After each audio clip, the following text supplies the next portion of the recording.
uns minutos, mas ainda temos 15 minutos para tirar dúvida, para conversar aqui um pouquinho. Ok? Temos 15 minutos até a próxima aula, da início aula de hoje. Então quem vai ser o primeiro a tirar dúvida? Tinha uma dúvida aqui, não tinha? Pergunta aí, por favor. A irmã gosta, glória a Deus. E eu gosto que pergunte. Diga. E aí ensino rabino, né? O que significa buscar o reino? O que significa buscar o reino? Em poucas palavras? Na prática, como foi dito para Nicodemos, primeiro você tem que enxergar o reino na Bíblia. Você não vai buscar nada que você não tenha diante dos olhos. Nós somos movidos por aquilo que enxergamos. Vou dar um exemplo. A irmã passa numa vitrine e vê um vestidão bonitão lá. Pronto, se interessou, vai fazer de tudo para comprá-lo. Primeiro você vê, deseja, quer. Depois você vai fazer por onde adquirir. O reino tem que ser assim também. Você tem que enxergar o reino de revelação na Bíblia e a partir dessa revelação você desejar entrar nesse reino. Buscar o reino em primeiro lugar parte do princípio de enxergar o reino. O problema é que muitos cristãos nascem de novo e não lhes é apresentado o reino. Então, eu vou garantir a vocês, tem muito cristão correndo a carreira cristã sem saber onde vai dar a faixa de chegada. Não é verdade? Fica meio perdido assim. Qual é o prêmio? Nós temos que ter o prêmio diante dos olhos. Deus sabe que se o Senhor não botar o prêmio bem bonito para a gente não corre atrás. Nós somos movidos à ambição. Por exemplo, Jesus diz a palavra de Deus o seguinte: Jesus suportou a ignomínia da cruz, a vergonha da cruz, por causa da glória que lhe estava proposta. Então o Senhor Jesus, ele olhava para a cruz, queria passar por aquele processo, mas ele também olhava depois da cruz a glória. Então ele não ficava com os olhos só na cruz, no sofrimento. Ele olhava para a glória que estava proposta depois da cruz. Isso motivava ele. É a mesma coisa conosco. Nós temos que ter o prêmio diante dos olhos. A palavra de Deus diz que Deus é galardoador do que o busca. Galardoador é recompensador. Galardão é recompensa. Então nós somos motivados por recompensa. Isso é fato. Fato. Embora aconteça, né? Mas não é esse prêmio. E muitas escolas buscam desse prêmio. Muitas escolhem prêmio temporário. Nesse mundo de trevas. Né? Quer ficar rico, quer ter bens materiais. O prêmio verdadeiro é no reino. E o reino ainda não foi estabelecido porque Jesus não voltou. Então, quando vamos desfrutar do verdadeiro prêmio? Quando o Senhor Jesus voltar do céu. Até lá, tudo isso que temos ou recebemos é graça, misericórdia, algumas coisas que o Pai já nos dá agora. Jesus falou para os discípulos: vocês abandonaram tudo. Família, abandonaram tudo, né? Quando Jesus chama Pedro, por exemplo, ele era pescador. Mal ou bem, ele tinha emprego. Ele pescava. Abandonou tudo para trás, ele e seu irmão André, e seguiram Jesus. Jesus falou: vocês me abandonaram tudo, vocês vão receber 100 vezes mais já agora recompensa. E no mundo por vir, a vida eterna. Qual é a recompensa de abandonar tudo por Cristo? Tem recompensa. Nós somos movidos por recompensa. Isso é fato. Todos nós. É verdade. Ah, pastor, eu faço tudo por amor a Jesus. Também faço. Mas amamos a Jesus com interesse na vida eterna. Ou não? Não podemos fingir, né? Ser hipócrita. Nós queremos a vida eterna. Não é? Jesus falou para os discípulos: querem ir embora também? Ele falou: não, Senhor, só tu tens a vida eterna.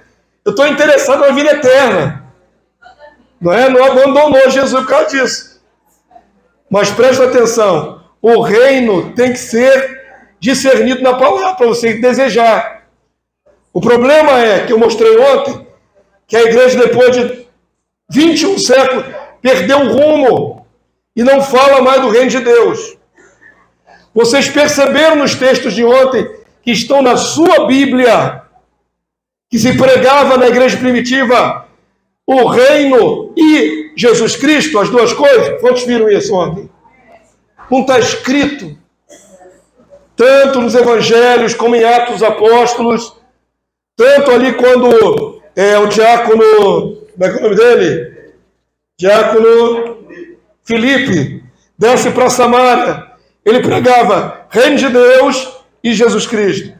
Paulo na sinagoga pregava reino de Deus e Jesus Cristo. Paulo, no final da carreira dele, lá em Atos 28, 30 anos depois, pregava o reino de Deus e ensinava as coisas referentes ao Senhor Jesus Cristo. O problema é que hoje se prega Jesus sem reino. O reino saiu de foco.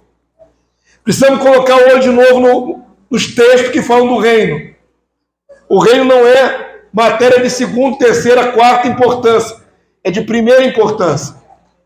E é por isso que fazemos esse seminário de graça, para receber todos os irmãos, quem queira vir, para enxergar o reino. Essa obra é do Espírito. Deus vai mostrar a vocês. Amém? E em mostrando, vocês vão ficar apaixonados, eu tenho certeza, como muitos de nós aqui já somos apaixonados. Quando você vê, se apaixona. Quando você se apaixona, você se esforça. Não é? Quando você não tem interesse, não tem tanta força. Mas quando você foca o interesse, você se esforça mais. Amém? Vocês vão querer mais. Esse amor, essa paixão, ela vai além do reino do prêmio, porque a gente vê que ele é bom, então a gente passa a amar mais a Deus. Ama mais a Deus conforme vê o tamanho da promessa que ele tem para nós. Quando a gente não enxerga bem a verdade, a palavra de Deus diz que o nosso amor aumente mais e mais no pleno conhecimento, em toda a percepção. Então, o amor aumenta na proporção do que conhecemos. O homem teme aquilo que não conhece, ignora. Se a pessoa ignora, ela não quer saber, não tem apreço. Mas na proporção do que cremos, assim amamos. É assim que funciona. Então, se você já ama a Deus, glória a Deus. Mas eu digo para você, quando você vê o plano completo, você ama mais ainda. Você vê como é que Deus é maravilhoso, preparou algo tremendo para os seus filhos eleitos. Aí você fica mais ainda apaixonado por Deus. Garanto a vocês que é assim. Ok? E eu não estou falando isso da boca para fora, não. Vocês vão ver.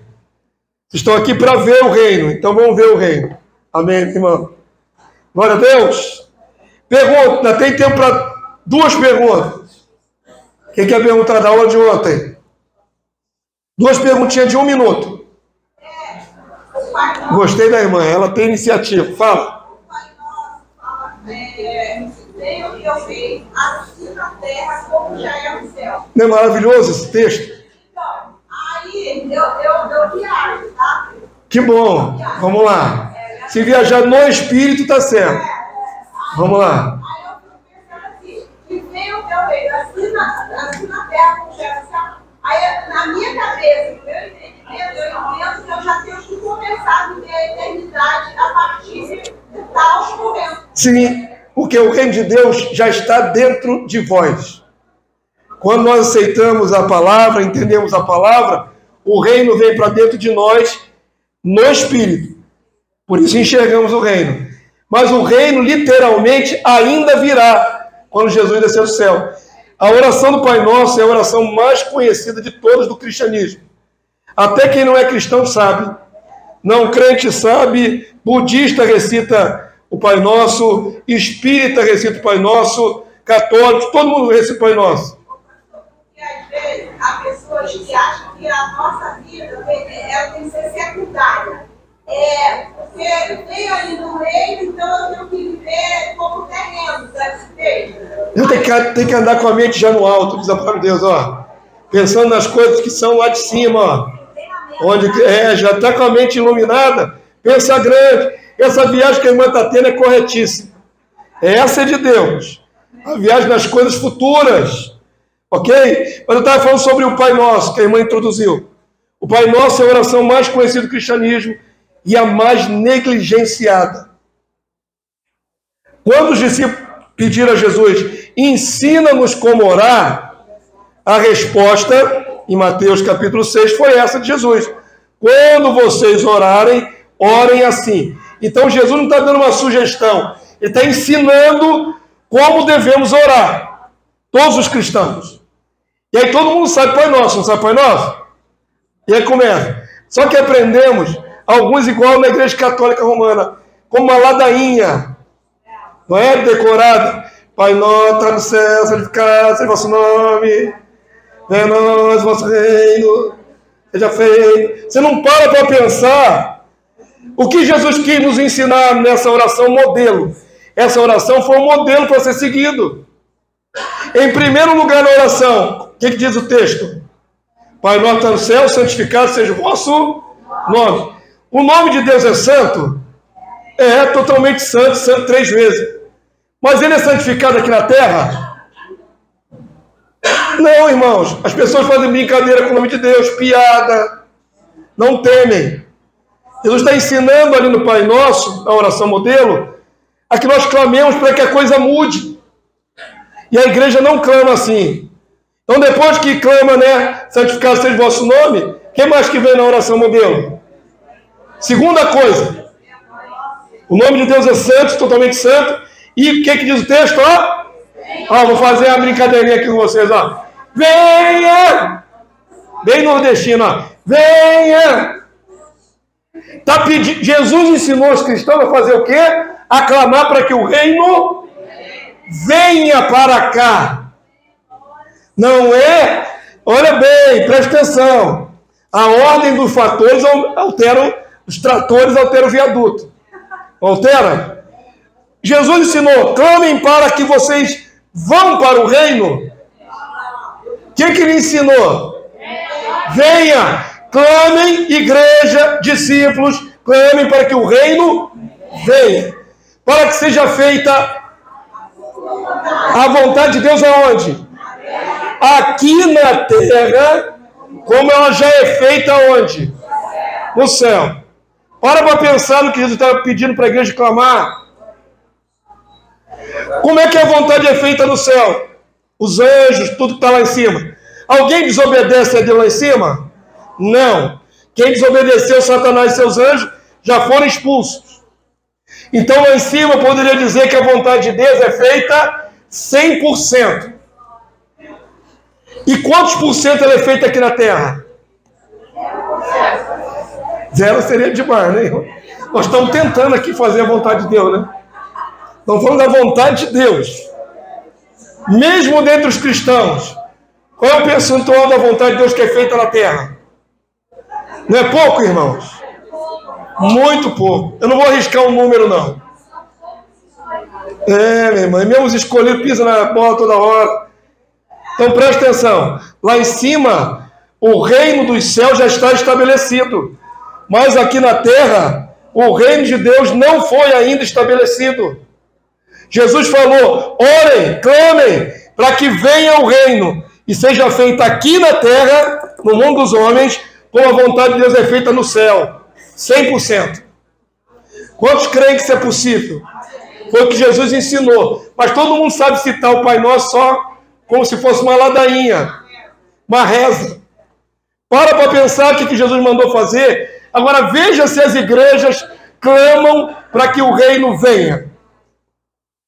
A igreja clama, venha o teu reino, venha, traga o reino para cá, traga a cultura do reino, traga os poderes do reino, converte o coração dos homens ao reino. A igreja conhece o Pai Nosso, mas negligencia a ordem de Jesus. Todo mundo conhece o Pai Nosso, até quem não é cristão, mas não entende o que está falando, só cita de cor. Deveria pensar no que está sendo pedido ali por Jesus. Amém? Foi uma boa introdução para a aula de hoje. Vamos começar, está na hora a nossa aula. Vai começar na hora, terminar na hora. Ora, irmãos, ontem foi uma benção, mas o recreio era de 10 minutos. Durou quase 20. Até os irmãos retornarem. Não pode, porque isso vai refletir no final da aula. E ao invés de largar vocês 9h30, 9h35, acaba largando 9h45. Já fica mais tarde. O recreio é 10 minutos. Comam, conversem, depois voltem para cá. Eu vou chamar de volta. Amém? Por favor, voltem rápido. Vamos começar então a aula de hoje, irmãos? Fica de pé, igreja, por favor. Todos os que estão presentes. Por que nós ficamos de pé, queridos? Reverência ao nosso Deus. Deus aceita sua oração de qualquer maneira. Deitado, de cócoras, de joelho. Deus sempre aceita nossas orações. Mas se nós nos colocamos de pé na frente de homens, por exemplo, se estivéssemos num tribunal humano, entraria a figura do excelentíssimo senhor juiz, que nada mais é do que um homem de carne, pecador, mas manda todo mundo ficar de pé. Não é assim no fórum? No juizado lá? Quanto mais na frente do Deus vivo. Nós estamos entrando na frente de um Deus que é totalmente santo, que é rei de toda a terra, merece toda a nossa reverência. Amém? Então vamos pedir a Deus graça nessa noite. Pastor Paulo, vem aqui na frente, meu querido. Já minha voz está rateando um pouquinho, mas vai até o final, irmão. Pastor Paulo vai fazer essa oração introdutória. Aleluia. Glória a Deus. Glória a Deus. Soberano e eterno Deus. Glórias ao teu nome. Te adoramos na beleza da tua santidade. Glória a Deus. Estamos gratos por termos trazido Amém, meu Deus. Neste dia em paz, em segurança. Glórias ao seu nome. Agradecendo pelo dia que se chama hoje, que nos concedeu. Amém, meu Deus. Pai querido, obrigado. Nesta hora, dá graça ao teu servo. Dá graça aos teus servos. Dá-nos um ouvido aguçado. Amém, meu Deus. Para ouvir e entender, ó Pai querido, esta lição de Amém. hoje, e que ela venha ficar gravada na tábua de nossos corações. Aleluia. Sou o teu povo com paz, é o que eu te peço em nome de Jesus Cristo. Amém. Amém e amém. Glória a Deus. Por aí sentar, irmãos. Recebam a lição de hoje. Enquanto isso, eu faço uma pequena recapitulação. Ontem aprendemos as 4 dimensões do reino. Quais são as 4 dimensões do reino, irmão? As dimensões. Quem lembra? Rei, governo, povo, território. Essas 4 dimensões têm tudo que se governa no planeta. Já provei isso ontem. Rei, governo, povo, território. Rei é Deus, o governo são aqueles que Deus dá autoridade, o povo é os que não receberam autoridade, são submissos, e o território é onde se estabelece o reino, tanto no céu como na terra. A partir de Mateus 6 você pode entender isso. Lá no céu já está estabelecido. Amém? Agora falta estabelecer o reino de Deus aonde? Que ele nos mandou falar? Venha o teu reino. Para onde? Para a terra. Lembra no finalzinho da aula de ontem? Apocalipse 5, verso 10? E para o nosso Deus, os constituíste o quê? Reino e sacerdote. E como é que termina? E reinarão sobre a terra. Tem muita gente que não compreende isso, mas está escrito. Não, pastor, a terra aí não é bem aqui na terra, não. É aonde? Se não é esta terra, é qual terra? Me diz aí alguém. É Vênus? É na Lua? É Marte? Qual terra será essa? A terra do céu piorou, né? A terra do céu, Jesus. Deixa eu dar um subsídio para vocês. Deixa eu dar um subsídio interessante. Eu não vou lembrar direitinho a palavra, mas é mais ou menos isso. Em hebraico, Adão é Adá. E ele vem de Adamá. Adamá é terra. Adão é Adá de Adamá. Adão é o terroso, o feito de terra. De onde Deus plasmou o homem? Da terra. Deus não usou matéria do céu. Deus não usou qualquer coisa lá do céu. Ele usou o quê? Qual foi a matéria? Esta terra, esse planeta. O homem é inicialmente terreno. Depois ele vai ter a imagem do celestial. Para isso ele vai ser transformado. Mas originalmente ele é terreno, plasmado desse planeta. E tudo que tem no solo tem respeito também no nosso corpo. Por exemplo, existem alguns minérios no nosso organismo. Se você não tiver, vai ficar difícil para você. Tem que ter ferro, para isso você come feijão, espinafre. Ferro é minério.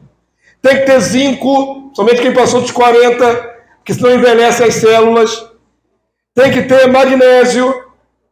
Olha, magnésio, zinco, ferro. Elementos da terra, que nós adquirimos através dos alimentos. Sais, minerais, é tudo minério. Há uma relação entre nosso corpo e a terra. E não é à toa que quando termina a jornada, do pó, volta para onde saiu. Não é isso? Não é nenhuma simbologia, não. É literal. Volta para a terra de onde foi tirado. Então, a terra é a matéria-prima do homem inicialmente. Depois nós vamos receber o revestimento de glória, e então seremos também celestiais. Amém? Não se espante com essa minha colocação inicial. Então nós vamos ver hoje o território do reino de Deus na terra. Avança para mim, filho. Obrigado. Ao criar a terra, Deus a fez com propósito. Salmo 115, 15, 16. Leiam comigo em voz alta, vamos lá? Sede vós, bendito do Senhor, que fez o quê? Os céus e fez a terra. Os céus são os céus de Deus. E a terra? A terra deu ele aos filhos dos homens, à humanidade. Acabei de afirmar que o homem é inicialmente terreno, terrestre, terroso, como Adão. Terráqueo, terrestre, terreno, terroso, terráqueo, da terra. Deus deu a terra para o homem e reservou o céu para ele. Ok? Vocês vão ver agora que a promessa de terra é uma constante na Bíblia. Promessa de terra. Avança para mim. Já está aí, né? Isaías 45, 18. Leiam vocês, por favor. Vamos lá. Porque assim...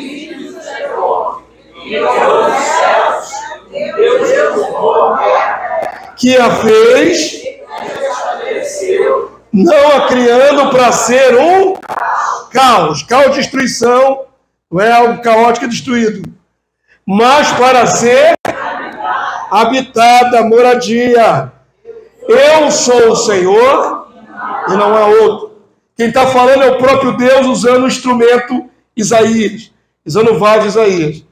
Ele está falando da primeira pessoa. Eu criei a terra não para ser um caos, mas para ser habitada. Essa é a intenção do coração de Deus. Eu sei que muitos de vocês vão começar a pensar em um monte de conceitos que receberam, filmes que viram em que a terra é totalmente destruída. Não é assim? Hollywood ajuda muito com esses filmes mentirosos aí. Já tem um monte de filme mentiroso aí destruindo a terra. Ou com gelo, ou com fogo, ou com uma catástrofe, ou com uma enchente gigantesca. Estão sempre destruindo a terra em Hollywood. Matando quase todo mundo. Deus criou a terra para ser habitada. Esse é o propósito. Então vamos guardar conceitos que são palpáveis, críveis, rochas para a gente pisar o pé. Não é escorregadio esse texto, é um texto claro. Avança mais um para mim. Salmo 37. O Salmo 37 é interessante. Primeiro, quero afirmar quem é o autor do Salmo 37. Quem é? Davi é o instrumento, o autor é Deus. Davi é só o instrumento, é só o vaso. A palavra de Deus diz, o apóstolo Pedro, no primeiro discurso dele depois do Pentecostes, diz assim, sendo Davi profeta, então o que Davi era? Profeta. Davi era um monte de coisa. Davi era pastor de ovelha. Davi foi rei. Davi era luthier. Luthier é aquele que constrói instrumentos. Ele criou instrumentos para adorar a Deus. Davi era um músico. Davi era músico, luthier, construtor de instrumentos. Luthier é a palavra alemã, né? A palavra não se aplica na Bíblia, mas a ideia é a mesma. Davi era um comandante, era rei, mas também era profeta. Profeta de Deus não fala de si mesmo, é inspirado pelo Espírito Santo e aí libera a palavra. Os salmos eram cantados. Para nós aqui no Ocidente, nós lemos os salmos. Vamos acabar de ler o salmo agora, mas não é lido. Lá em Israel, esse salmo é um inário. Eles cantam o salmo. Isso nada mais é que um inário. Deveria ser cantado. Aqui no Ocidente nós lemos. Certo? Então quem inspirou? O Espírito Santo de Deus. Quem foi o instrumento? Davi. Então as palavras que estão nesse salmo são de Deus. Pode dizer amém? Essa introdução toda, para você entender. Nós, cristãos evangélicos, temos uma mania de escolher alguns textos favoritos em detrimento dos outros. Vou dar um exemplo. Todo mundo conhece Salmo 37, verso 5. Nós usamos para evangelizar. Eu vou começar, você vai completar, olha só. Entrega, amém, que vocês sabem, decoradinho. Entrega teu caminho ao Senhor, confia nele, e o mais ele fará. Maravilha, todo mundo decorou. E o que diz o verso 6? Duvido. E o que diz o verso 10? E o que diz o verso 1 desse mesmo salmo? Ah, tá olhando lá na cola. Lá. Estou pedindo textos que não estão ali. Cai o verso 3. O que diz? De cor. Ninguém. Nem eu. Nunca decorei o Salmo 37. Esse salmo aí. Mas nós decoramos o verso 5. Porque nos era interessante para evangelizar. Quer ver? Todo mundo sabe aquele texto de Isaías, acho que é capítulo 40. Não é? Os que confiam no Senhor renovarão as suas forças. Subirão com asas como águia. Olha que maravilha, né? Promessa maravilhosa. Aí você decora. E o que mais tem dentro desse capítulo? Duvido. 30 anos de evangelho, quase 20 como pastor. Duvido que você saiba. Nós escolhemos alguns textos para decorar. E os outros ficam de lado. Então, vou mostrar a você que o Salmo 37 é rico em informações divinas. É rico, é muito mais do que o verso 5. E nesse Salmo 37, inspirado pelo Espírito Santo, usando Davi, ele faz promessas da posse de terra. Então, vamos lá. Já que você não conhece, vamos conhecer agora. Tem 5 versículos aí separados do Salmo 37. Para dinamizar e até poupar um pouquinho a minha voz, eu vou pedir que alguns irmãos assumam a leitura de cada versículo desse. Tá bom? Quem pode ler para mim o verso 9? Qualquer irmão, qualquer irmã. Verso 9. Albertinho vai ler para mim o verso 9. Verso 11. Irmã Joaíra. Verso 22. O menino quis ler aí. Vai passar a perna em vocês todos aí. Você lê, filho, o verso 22? Então deixa ele ler. Verso 29, quem vai ler para mim? A irmã Gisete. E o verso 34? Só falta um. A irmã vai ler lá para mim. Vamos ler devagarinho. Como eu ensinei a vocês ontem, tem textos que a gente tem que meditar. Não adianta passar correndo. A palavra de Deus diz que nós devemos ruminar. Aí eu sempre faço isso de propósito, eles não jantaram ainda. Vai ter nojeira agora. O que é ruminar, irmãos? É o processo dos ruminantes. A vaca, por exemplo, é uma ruminante. O que ela faz com torção de capim? Ela pega o torção de capim e começa a mastigar. E fica aquela babeira. Já viu a vaca comendo? Vaca, cavalo. E ela come, mastiga, aquele negócio fica bem babado, bem cheio de saliva, babando pelos lados assim, bem nojento. Vocês não jantaram ainda, né? Depois você esquece. Aí depois que ela mastiga bastante, ela engole a primeira vez. Presta atenção. Entra no estômago dela, depois ela regurgita de volta para a boca. Traz de volta. E mastiga a segunda vez. E engole de novo. Depois regurgita de novo. É o mesmo bolo. Porque ela tem que tirar toda a essência daquilo ali. É o processo que Deus deu a ela de tirar a essência. Então ela mastiga várias vezes o mesmo bolo. Somos sugeridos na Bíblia a fazer a mesma coisa com os textos. Em vez de uma leitura dinâmica, rapidinho, mastiga bem. Come bem aquele texto. Mastiga de novo. Tira a essência. Procura saber qual é a origem das palavras. Aí você vai ter uma boa percepção do texto. Amém? Todo mundo entendeu? Vamos então mastigar esse texto. Verso 9. Quem foi o primeiro? Verso 9, Albertinho. Porque os malfeitores serão exterminados. Mas os que esperam o Senhor possuirão a terra. Amém. Obrigado, meu irmão. Aqui, Senhor, está todo em letra maiúscula na nossa Bíblia, não é isso? Isso quer dizer que no original hebraico é o tetragrama. Aquelas 4 consoantes que não se sabe pronunciar. Que em português virou Jeová, ou Yahvé, ou Javé. Vai ser uma transliteração do português. No original está o nome sagrado de Deus lá. 4 consoantes em hebraico. Tetragrama. Então os malfeitores serão exterminados. Mas os que esperam o Senhor possuirão a terra. Ainda não especifica quando, por quanto tempo, nem qual terra.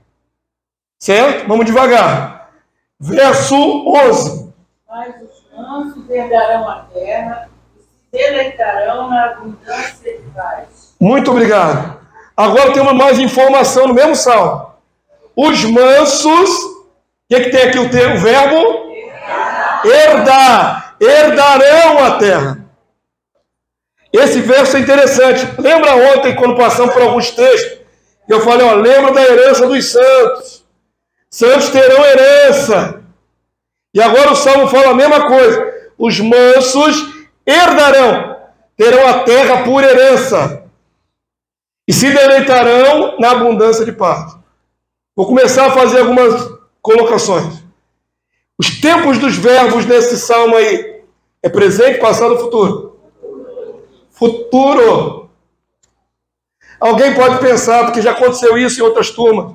Pastor, esse texto aí já se cumpriu no passado. É no tempo de Davi. Davi escreveu isso aí, aconteceu. Os que eram bonzinhos na terra tiveram posse de terra. Mas olha para a flexão dos verbos. É presente, passado, futuro. Futuro. Já estamos vivendo essa realidade? Abundância de paz. Sem os malfeitores. Sem os homens maus. Então, eu quero fazer você pensar que esse texto é profético. Aponta para um tempo futuro. Ok? Você pode não estar muito convencido disso ainda, mas vamos adiante. O verso 22 é o jovenzinho que vai falar.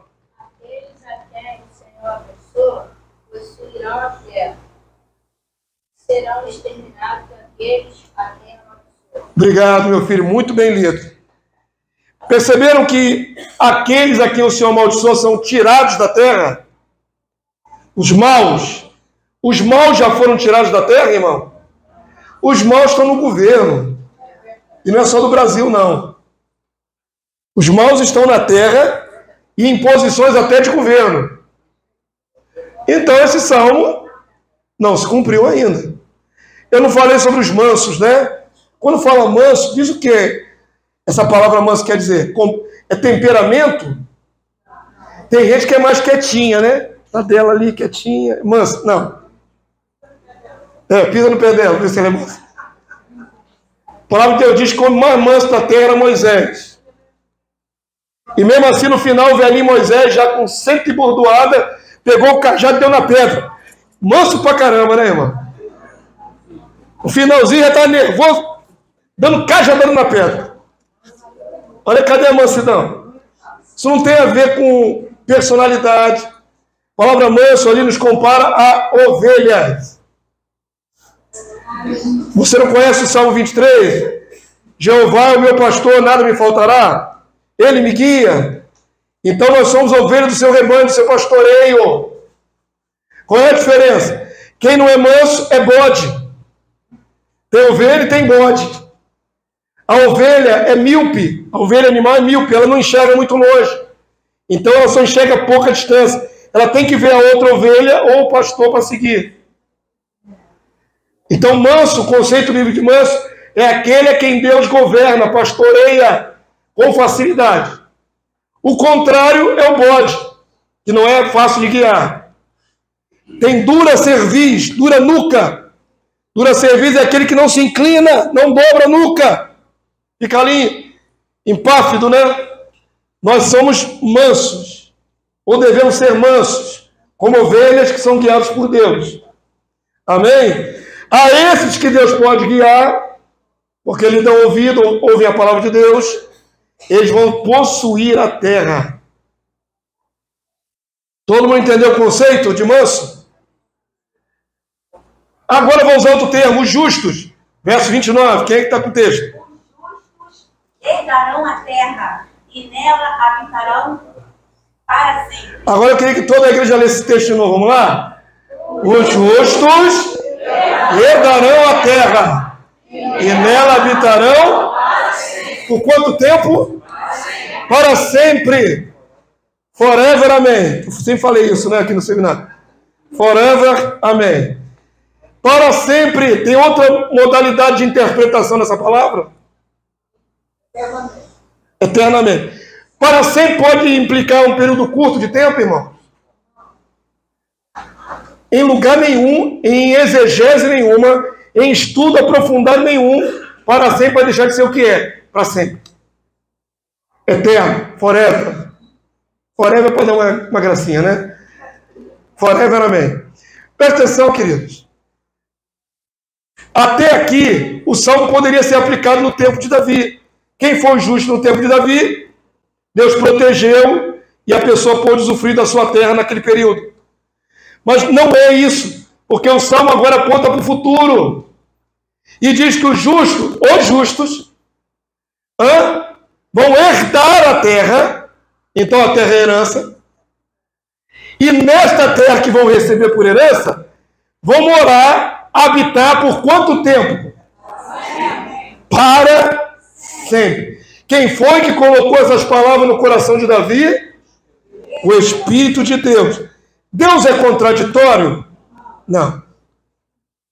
Toda aparente contradição na Bíblia é aparente. Se você analisar bem, não tem contradição. Então, se Deus não é contraditório, como é que fica a percepção da maioria de vocês de pegar o bonde do arrebatamento e ir embora e nunca mais voltar? Não é isso que é ensinado aí, irmão? Vou pegar o bonde do arrebatamento e vou embora. Eu não quero nem saber disso aqui mais. Não é isso que é ensinado aí fora? Tem a irmã, não vou falar o nome não, tá, irmão? Você vai lembrar pela canção. Eu tô meio rouco hoje, mas vai dar pra você saber. Ela canta assim: eu queria ir para lá, quem me dera estar lá, para nunca mais voltar. Ela quer ir de vez e nunca mais voltar. Sabe quem é? Sabe, né? O pessoal sabe. Eu não falei. Vocês falam o que quiser, está sendo gravado e filmado.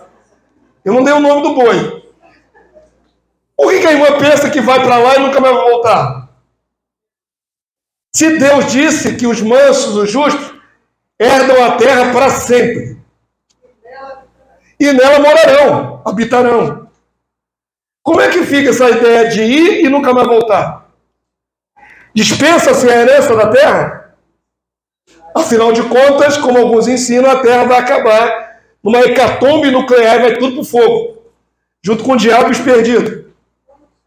É, né? Muitos falam muita coisa. Cadê o versículo? Cadê o texto para basear essa ideia? Vamos usar 2 Pedro? Nem todo mundo nem lembra de 2 Pedro. Cadê o versículo da destruição global? Do mundo inteiro, do planeta, tudo, animais. Cadê o texto? Deus é contraditório, uma hora ele diz, vou dar a terra para vocês, outra hora ele diz, vou destruir tudo. Deus pode ser contraditório, irmãos?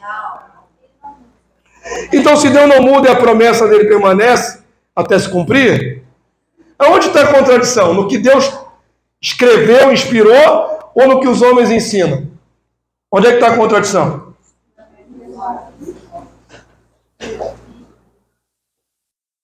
Eu tenho que estimular vocês a pensarem biblicamente e tirarem os óculos denominacionais.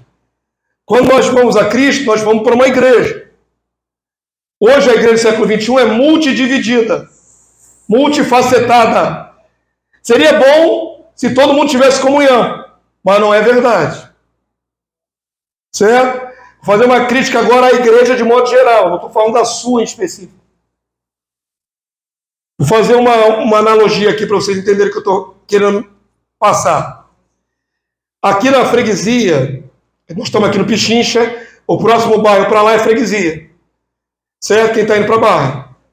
Na freguesia tem uma rua ali, inclusive a igreja, no passado já estive nessa igreja, era ali na rua, como é que chama aquela rua? Araguaia. Rua Araguaia, perto ali da linha amarela. Naquela rua Araguaia tem várias instituições de ensino. Tem a Faculdade de Primos, tem o Garriga, tem mais umas 3 ou 4 instituições de ensino ali, para crianças e adultos. Na mesma rua, várias instituições de ensino. Em cada uma delas, cada uma tem sua filosofia, seu uniforme diferente, professores diferentes, mas em todas elas só tem uma verdade. 1 mais 1 é igual a 2. Não interessa que a escola seja diferente. Não interessa que os professores sejam diferentes. A verdade inquestionável é que 1 mais 1 sempre dará 2. Ou vai dar 3? Porque a escola é diferente. Agora muda para a igreja. E você pensar numa rua cheia de instituição de ensino, onde a única verdade tem que ser a mesma em todas as instituições. Agora muda para a igreja. Hoje, na mesma rua, tem igreja dos dois lados da calçada. 4, 5 igrejas. A igreja A fala X, a igreja B fala Z, a igreja C fala Y, e cada uma tem um discurso diferente, interpretações diferentes, ninguém se entende. Não há comunhão entre elas. Por que é assim se só tem um evangelho? Só tem uma palavra, não existem várias. Estão pensando? Não tinha que dar o mesmo resultado em todas? Se só é um evangelho, uma só fé, um só batismo, um só Espírito. Mas na prática não é assim, cada um chuta para um lado. Então aqui nesse seminário, eu não estou aqui denegrindo igreja nenhuma. Estou fazendo você raciocinar. Porque tanta variante, tanta discrepância entre os ensinos, entre a pregação. Cada um escolhe o que pregar, num cardápio variado. Presta atenção, irmãos. Jesus não deixou várias opções, ele deixou um evangelho. O mesmo evangelho de Marcos, Lucas, tudo comunga. João. E ali está a verdade está ali. Às vezes nós não enxergamos a verdade porque somos ensinados diferentes na instituição onde nós estamos. Dão para nós um óculos. Leia a Bíblia assim. Tira o óculos e leia o que está escrito. Não estou incitando ninguém à rebelião. Estou mandando você ler a palavra sem o óculos denominacional. E aí você vai ver o que está escrito é claro. É muito claro. Todos entenderam a minha assertiva agora? Tudo para você entender que quando eu mostro textos bíblicos para você aqui, na sua mente gera um conflito. Na maioria de vocês. Estou fazendo isso há 22 anos, já vi muitas turmas. Mais de uma centena de turmas passaram nesses bancos. Muitos irmãos passaram por aqui ao longo desses anos. E é sempre a mesma dúvida. Pastor, eu estou vendo com os meus olhos que a herança é a terra. Mas não é isso que me ensinaram. Quem está certo? Aquele pastor carinhoso, amoroso que me ensinou, ou o senhor que está mostrando o texto bíblico? Eu não quero crédito nem mérito. Eu quero que você olhe para o texto, só o texto. Pura e simplesmente o texto. Não estão entendendo? Sem puxar teologia A, B, C. Olha para o texto. Que é infalível. Que é inexorável, que é imutável. Deus não muda. A promessa de Deus não muda. Deus jurou por ele mesmo que vai cumprir a sua palavra. Então, irmão, você tem que se agarrar na palavra. Entre a palavra e a tradição doutrinal, a palavra. Sempre a palavra, que é o que nos salva. É o amor à verdade que nos salva. Amém? Dito isso, você ainda continua crendo que vai explodir tudo? E Deus vai mentir? Vai destruir a terra que Ele deu por herança aos santos, aos justos? Olha o último texto. Vamos habitar nela para sempre. Verso 34. Quem é que está com o último? A irmã pegou. A irmã que pegou. Quem vai ler para mim? Verso 34. Pode ler, qualquer um dos irmãos. Espera no Senhor, segue o seu caminho, e Ele te exaltará para construir a terra. Presenciarás quando os ímpios Forem exterminados. Em algumas traduções, desarraigados. Desarraigar quer dizer arrancar com raiz e tudo. Sabe aquela erva daninha que cresce lá no seu canteiro? Você não deixa ela lá, você pega e arranca com tudo. A palavra profética diz que haverá um tempo em que os malignos serão desarraigados, arrancados da terra, jogados no fogo. Entenderam? Lago de fogo e enxofre os malignos.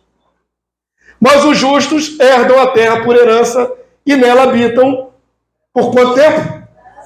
Para sempre, forever, amém. Forever, amém, para você não começa a esquecer. Amém? Amém. Ou não amém?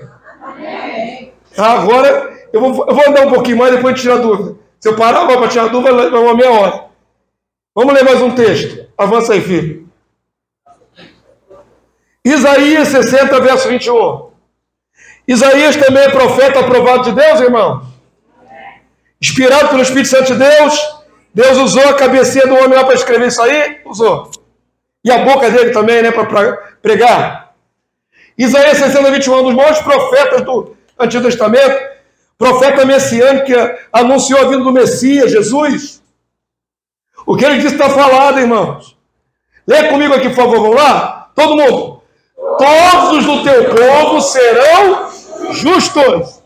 Para sempre o quê? Herdarão o céu. Vamos mudar. Está na moda agora querer mudar a Bíblia. Eu não concordo com mudar a Bíblia. O que está escrito aqui, irmãos? Herdarão a terra. Serão renovos por mim plantados, obra das minhas mãos, para que eu, Deus, seja glorificado. É o próprio Deus que está usando daí para falar. É a palavra do próprio Deus da boca de Isaías. Eu vou plantar eles, eu vou plantar os justos, e eles ficarão ali plantados. Vão ser obra das minhas mãos, para a minha glória, diz o Senhor Deus. Por quanto tempo habitarão na terra, irmão? Para sempre. E agora, você que canta junto com a nossa irmã, eu queria ir para lá, para nunca mais voltar. Canta. Vai embora, irmão, vai largar tudo que Deus falou que vai dar. Tu não quer não, herança? Não quer não, herança? Herança é tão desprezível assim, irmão? Pastor, eu não quero não. Eu abro mão da minha herança. Eu não abro mão da minha herança, não. Eu não tenho um palmo de chão que seja meu, eu moro de aluguel. Mas eu sei que eu tenho herança aqui. Amém? A minha herança está garantida. Está escrito. Preto no branco.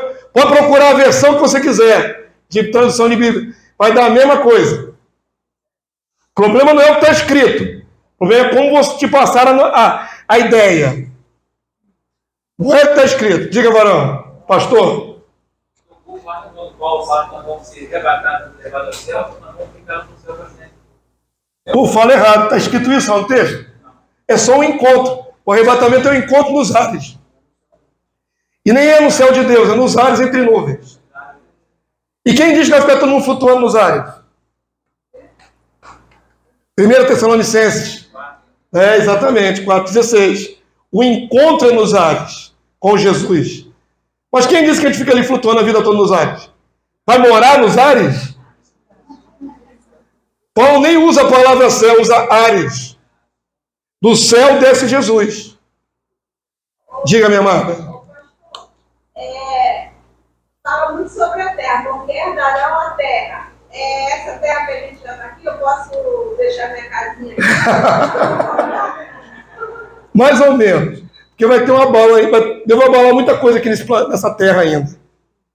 Antes de ficar bom, vai ficar muito ruim. Antes de vir um novo, vai ser destruído muita coisa aqui na terra. Terremotos imensos estão programados no Apocalipse para acontecer. Vai sacudir todos os povos. Então vai haver muita calamidade ainda. Mas depois vem um novo. Não sei se a sua casinha vai sobreviver aos terremotos que vão vir pela frente aí. Né? Eu quero a próxima. Isso aí. Olha só. Os que confiam no Senhor são como o Monte Sião. Não se abalam firme para sempre. Tudo passa, mas o que confia no Senhor permanece para sempre. Deus pode abalar céus e terra, mas a promessa permanece. Por isso aí vamos ver mais adiante que o Senhor vai renovar a terra. Certo? É a palavra do pastor Pedro. Isso na sexta-feira, não percam as cenas do próximo capítulo.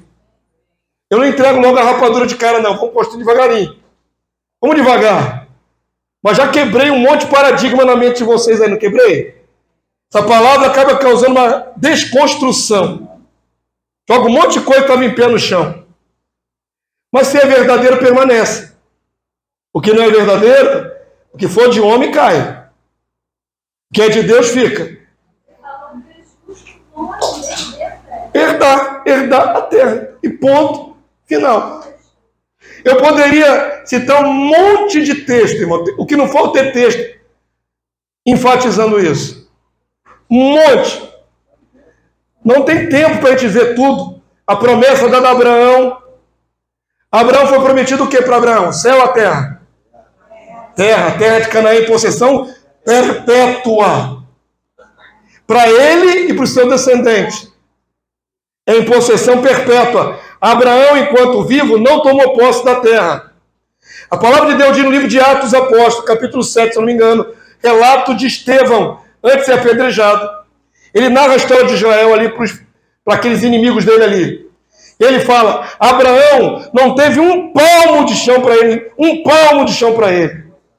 Ainda que andou na terra da promessa, ele não tomou posse da terra da promessa. Não teve um palmo. Porque estava aguardando a ressurreição. Deus prometeu, vou dar essa terra para você e para a sua semente para sempre. Abraão, na sua vida, passou pela terra, mas não tomou posse. Deus é mentiroso? Não, vai cumprir. Quando? Na ressurreição. Quando Abraão voltar para o seu corpinho, ele vai tomar posse da terra que Deus prometeu a ele para sempre. Estevão fala isso. Nem um palmo de chão ele teve posse. Somente o lugar onde enterrou a esposa, se não me engano, é Hebron. Só um palmo de chão para enterrar, só a sepultura. Mas Deus prometeu aquela terra para ele para sempre. Se Deus colocou ele no céu em outro lugar, Deus mentiu para Abraão, porque Abraão, a ele disse, foi dito, a terra da tua peregrinação. Onde Abraão palmilhou com o pé. Ele não palmilhou o céu, ele palmilhou aqui na terra de Canaã, aqui na terra. Se Deus diz assim, Abraão, mudei de ideia. Eu jurei que ia te dar essa terra, fiz um pacto contigo, mas eu mudei de ideia. Vou fazer o seguinte, eu vou fazer uma melhora aqui na Lua, nesse satélite aqui, vou plantar um monte de coisa nessa Lua aqui, e vou te dar esta terra como herança.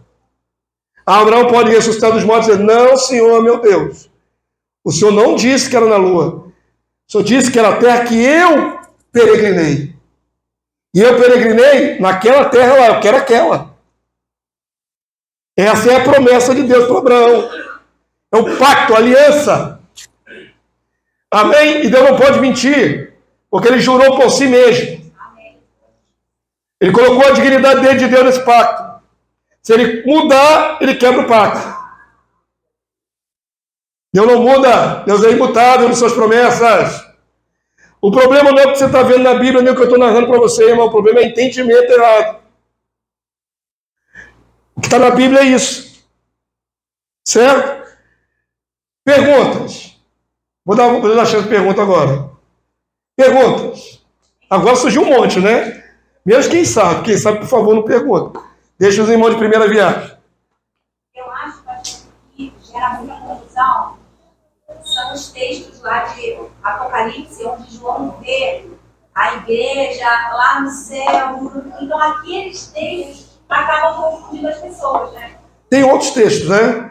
Tem alguns textos que levam a um entendimento de herança no céu. Mas, na verdade, Deus não é confuso, Deus não promete duas coisas. É uma promessa só. Vamos lá, perguntas, irmãos. Eu vou devagarinho com vocês. O pastor,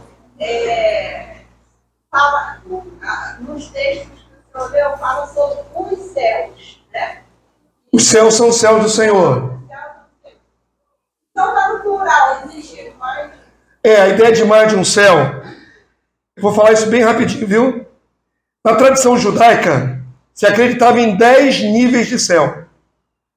7 ou 10 níveis.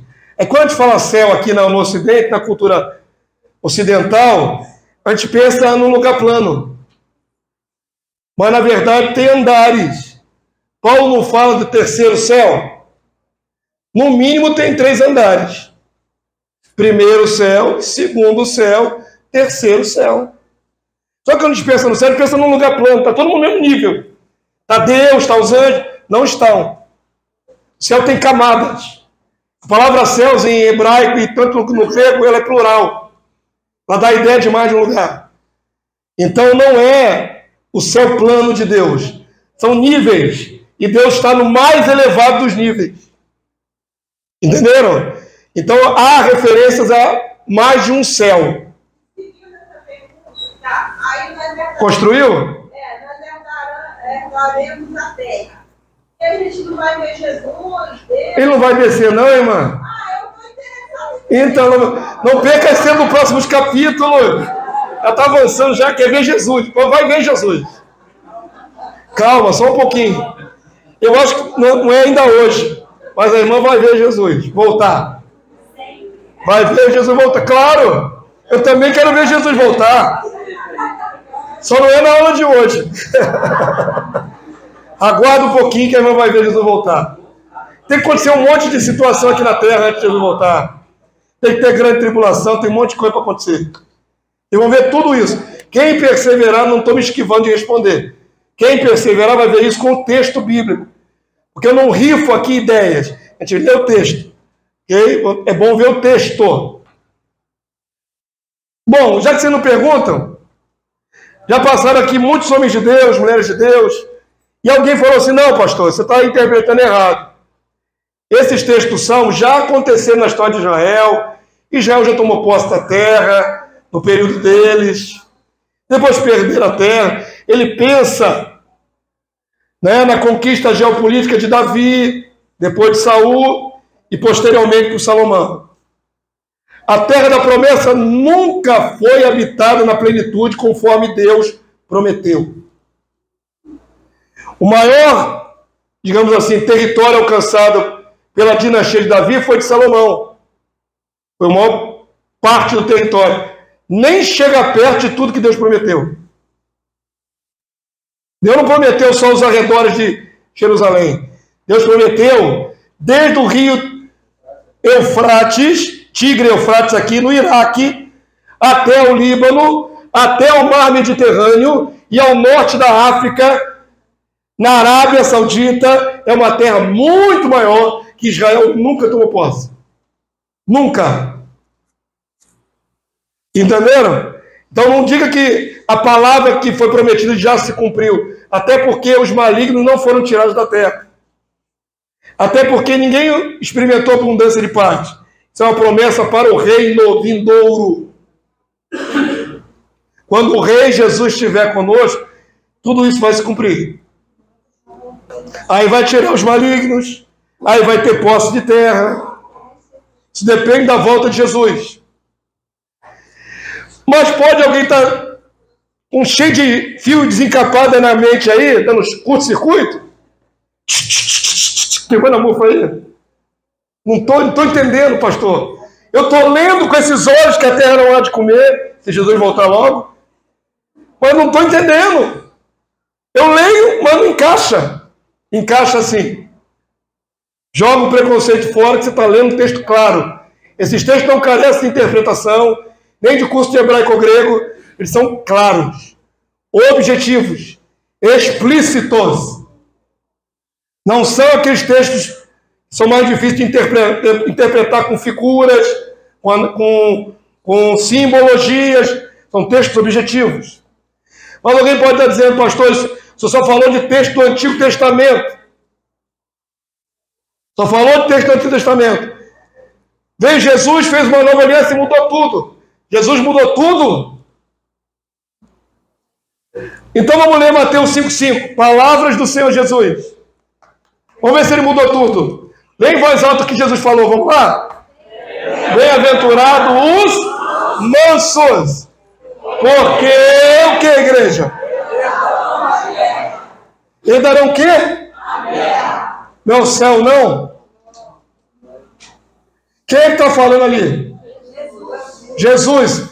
A verdade encarnada. O verbo de Deus vivo que fez carne. Onde não pode ter nenhuma sombra de variação nem mentira. O meu Senhor, o teu Senhor. Nova aliança. Não é mais antiga. É a mesma fraseologia do Salmo. Os mansos herdarão a terra. E Jesus vem e bate o martelo ali. Os mansos herdarão a terra. Está escrito. Tem alguma maneira de esse texto ser nebuloso, ou escorregadio, ambíguo, mal interpretado, ou é claro? Claríssimo. Clarissíssimo. Vou aumentar aí a potência desse claro. Mais claro impossível. É sempre a condicional de ser guiado por Deus. Um manso. Bode não. Bode não herda nada. Bode herda lago de fogo e enxofre. Quem Deus não pode guiar, ele tem que jogar fora.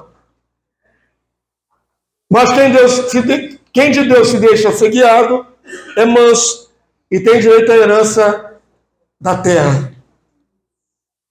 E agora, irmãos, como é que a gente faz com a teologia que muitos de vocês têm no coração em confronto com o que Jesus disse? Jesus a quem vocês professam ser o seu Senhor, o seu dono, o seu Salvador. Ninguém mudou nenhum texto, não. Esse texto continua do mesmo jeito que estava no dia que você comprou a Bíblia. É o mesmo texto. Sempre teve aí na sua Bíblia. Sempre teve aí. Eu falei a vocês que o problema não é o texto. É que a igreja hoje não prega em cima de reino. Ela desviou do foco. Amém? Perguntas. Vamos lá. Faltam 2 minutos para o recreio. Passa rápido, irmão. Uma correria aqui. 2 minutos para o recreio já. Vamos fazer o seguinte, vamos ler mais um texto. Avança mais um para mim. Daniel 7:27. Que aí vocês vão mastigar aí as guloseimas, pensando nas coisas eternas. Vai descer redondo ou vai descer quadrado? Tem aquela propaganda? Eu oro para que desça redondo. E não fique quadrado. Entalado aqui na sua mente. Os textos são claros. Podem olhar de um lado para o outro, contexto, pretexto, e o texto continuará claro. Muito claro. Amém? Esse aqui carece de um pouco mais de atenção. Então, preste atenção para eu liberar vocês já para o recreio, que são só 10 minutos. Ainda falta muito tempo aí? Já a hora, 9 horas, vai me atrasar a aula. Quantos minutos falta aí? Quantos falta aí, Lê? 5 minutos. É ela que diz lá para mim. Quanto tempo eu tenho para conversar com o povo aqui? Me diz aí, o pessoal da rotina. 5 minutos? Então vamos lá, vamos mastigar o texto de Daniel 7:27. Primeiro nós vamos ler, depois nós vamos mastigar. Vamos ler com o pastor? Vamos ler aqui comigo, ó. O reino e o domínio e a majestade dos reis debaixo de todo o céu serão dados ao povo dos santos do Altíssimo. O seu reino será reino eterno, e todos os domínios o servirão e lhe obedecerão. Nós lemos, vamos entender? Todo mundo leu, não leu? Beleza. Vamos entender? O que está sendo dito aqui? O reino e o domínio e a majestade são qualificativos. Se você não percebeu, na Bíblia, né, escrita há mais de 2000 anos, todos os povos eram monarquia. Quantos perceberam isso? Não é assim? Rei do Egito, que é o faraó, rei da Babilônia, rei da Síria, rei dos amorreus, rei. Todos os povos eram monarquia, inclusive Israel. Hoje estamos vivendo um tempo que a monarquia praticamente desapareceu na Terra. Aonde que tem monarquia hoje no tempo presente? Inglaterra, na Espanha, e alguns principados, como em Mônaco, é um principado, ainda é uma espécie de monarquia. Os Emirados Árabes é uma monarquia dentro do califado, né, dentro da estrutura árabe, é um tipo de monarquia. Mas tem muito menos hoje do que tinha no tempo bíblico. Tudo era reino. Todos os povos eram monarquia. Entenderam? Então a linguagem hoje, como não contempla mais monarquia, o cristão lê e não compreende muito, porque não tem conexão com a vida real. Nós estamos aqui numa república federativa democrática. Não tem nada de reino aqui. Então não compreendemos muito bem reino, como é que funciona reino. Está meio anacrônico o reino. Meio não, totalmente anacrônico. Fora de moda. Não é assim? Agora, se você morasse na Inglaterra, você entenderia melhor o que é reino. Está submetido a uma monarquia. Então, quando falamos de reino, está falando ali que todos os povos eram o reino. Então, todos os povos, os países daquela época, pode ser parafraseado para a época atual, porque isso aqui é uma profecia. Então, vou traduzir ali reino por... Qual é a palavra que eu posso usar? Governos. Com o seu domínio, cada governo com o seu domínio, com a sua majestade, ou seja, suas riquezas. Vamos só parafrasear para você entender. Se os Estados Unidos fosse uma monarquia, se fosse, teria o rei dos Estados Unidos. E hoje seria, digamos assim, o país, a monarquia mais forte do mundo. Não é? O país mais proeminente, com a sua riqueza, com o seu domínio financeiro, com tudo que ele tem. Pois estou entendendo? Agora imagina todos os povos da Terra como monarquia, Brasil, todos os povos.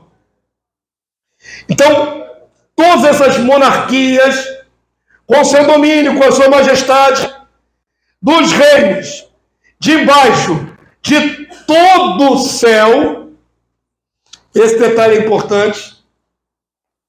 Quais reinos estão debaixo de todo o céu? Ou quais governos estão debaixo de todo o céu? Todos. Tem algum reino que não está debaixo desse céu? Mas mesmo o reino das trevas está debaixo do céu. Céu de Deus. Só o reino dos céus está acima de tudo. Abaixo do reino do céu, tudo está debaixo desse céu. Então, podemos parafrasear que está ali englobando todos os países da Terra? Podemos parafrasear assim? Então, todos os países da Terra que estão debaixo de todo o céu, com a sua riqueza, com o seu poderio, sua majestade. Agora, presta atenção. Isso é uma profecia. Serão dados, com tudo que eles têm. Para quem? A um povo.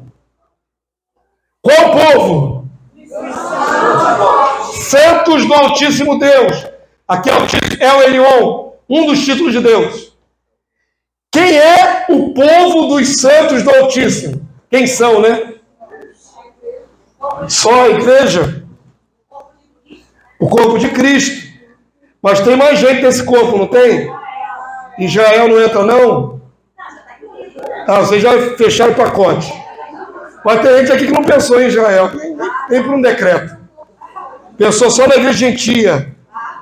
É assim que muitos pensam aqui, eu sei. O povo dos santos do Altíssimo, judeus e gentios. Olha a promessa que Deus deu a Daniel. No futuro, todos os governos da terra serão dados a um povo, ao povo de Deus. Você nunca viu isso, nem pensou nisso, né? Depois que for dado ao povo de Deus, eles vão governar. Olha aqui o que diz aqui, ó. Esse reino, quando for estabelecido, será reino eterno. Não muda mais, não tem mais revolução, não tem mais guerras para tomar de volta, não muda nunca mais. Será reino eterno. Isso tudo debaixo de todo o céu. Não estamos falando aqui no céu, estamos falando debaixo de todo o céu. E todos esses domínios, esses países, servirão a este reino eterno e obedecerão a este reino eterno. Quantos entenderam, digam amém. Amém. Vê que uma leitura dinâmica perde muito do contexto? Herdeiros do mundo, né? Herdeiros do mundo. Exatamente, como Paulo diz, né? Não foi pela lei que coube a promessa de sermos herdeiros, Abraão e sua descendência, ser herdeiro do mundo vindouro, o próximo. Esse passa, vem o próximo pela frente aí. Quantos entenderam? As promessas são, até aqui, celestiais ou terrenas? Terrenas. Com a a sujeição de todos os povos da terra a um único povo. Quando os santos recuperarem o governo. Lembram-se de ontem quando eu mostrei que Adão ia perder o governo? A posição de governo? E que em Jesus nós recebemos de novo a autoridade para governar? Apocalipse 5, 9 e 10. São constituídos reino e sacerdote e reinarão aonde? Sobre a terra. Mesma coisa Daniel 7, 27.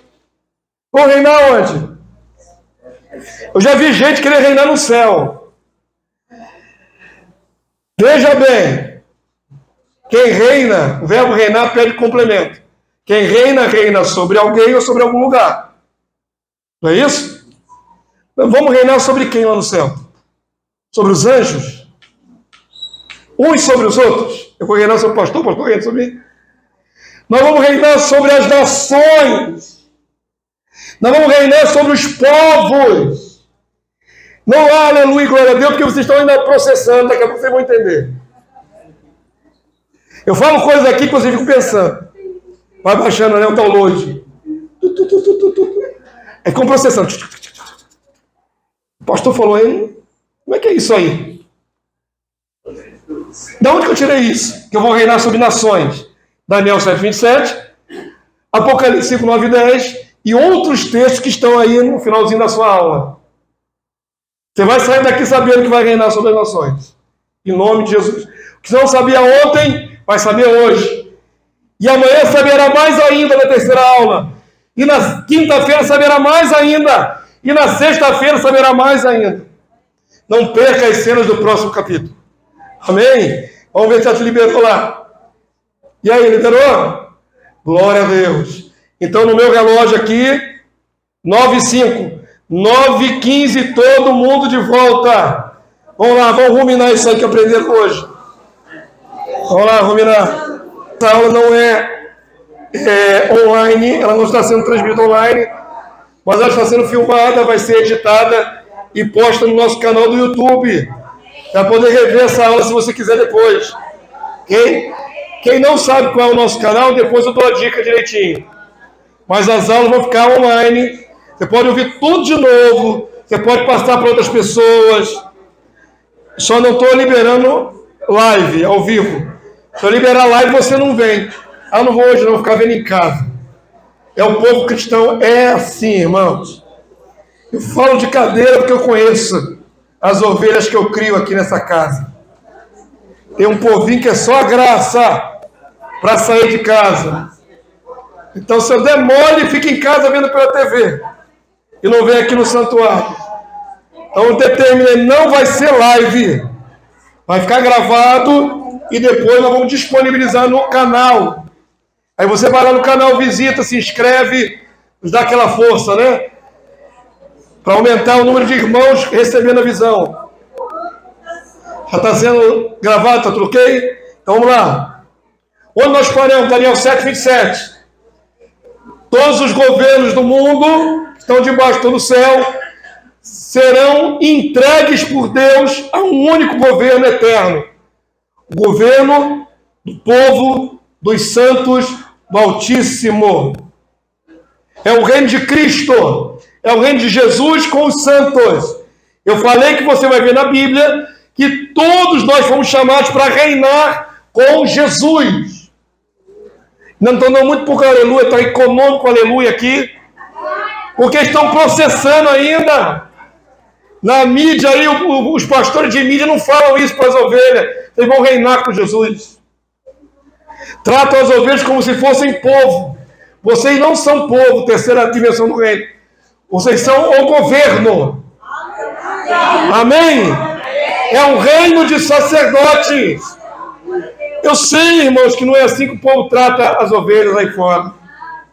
Trata o povo como se fosse dependente da vida toda. Coitadinhos, não são coitadinhos. Eu não considero nenhum cristão coitadinho. Ah, pastor, você não sabe o que o irmão sofre. Jesus está no controle. Porque cada um tem seu fardo para carregar. Mas qualquer um que recebeu o Espírito de Cristo se torna um Espírito com ele, não é coitadinho. Está no leito do hospital, vai para o paraíso. Só eu que falo isso, né, irmão? Meus ovelhas estão acostumados, vocês estão chocados comigo, né? Vai para o paraíso, não é um lugar legal? É um lugar legal. É uma temporada no paraíso, depois volta glorificado. A igreja tem que parar de pensar nas coisas da palavra como se fossem terríveis, não são terríveis. O pior que seja a nossa luta, o apóstolo Paulo diz, as tribulações do tempo presente não se podem comparar, não tem peso de comparação com a glória que há de ser revelada, manifesta em nós. Há uma glória! Glorifica o Senhor! O homem que pagou um preço, levou um monte de chicotada nas costas, pagou um preço terrível, foi decapitado, mas ele olhava para a glória que estava proposta a ser manifesta na carne dele.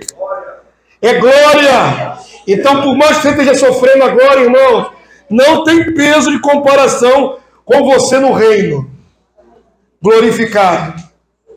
Então, não considero nenhum cristão coitadinho, nem eu mesmo coitadinho. Tem muitos dramas na minha vida.